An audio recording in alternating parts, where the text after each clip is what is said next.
पुढच्या बातमीकडे वळणार आहोत। पालघर स्थानकावर मालगाडी घसरून भीषण अपघात झालेला आहे। मालगाडी घसरल्याने लोकलच्या वाहतुकीवर मोठा परिणाम झालाय। 15 तासांपासून विरार ते डहाणू लोकल सेवा पूर्णपणे ठप्प आहे। प्रवाशांचा खोळंबा झालाय। कामावर जाणारे कर्मचारी आणि विद्यार्थ्यांना याच्यामुळे मोठा फटका बसतोय।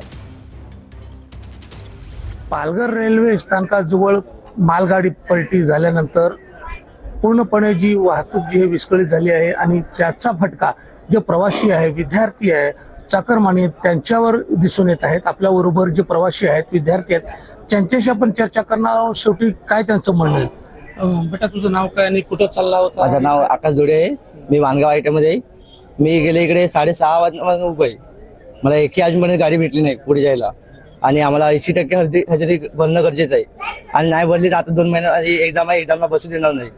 याच कारण मी अजून इकडे उभा आहे। तेच विचार करतो कधी ट्रेन येईल, कधी पुढे जाईल। माझं नाव अर्पिता केणी। आम्ही काल सौराष्ट्र पकडलेली होती डहाणूवरून, पण ती बोईसरच्या आधीच थांबवली गेली मध्येच।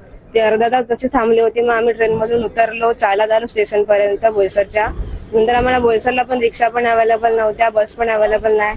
मग आम्ही सेपरेट रिक्षा करून एक्स्ट्रा चार्ज करून इथे पालघरला आलोय। 8 वाजता पोहोचलोय आणि आज पण सकाळपासून आम्ही 6:30 वाजेपासून इथे थांबलोय, तरी एकही लोकल नाही, काही अजून मेल पण गेलेले नाही। आता म्हणतात की एक ट्रेन येईल, पण त्याचा पण टाइम कन्फर्म नाही सांगू शकत। कॅमेरामॅन नावेद शेखसह मोहम्मद हुसेन खान, TV9 मराठी, पालघर।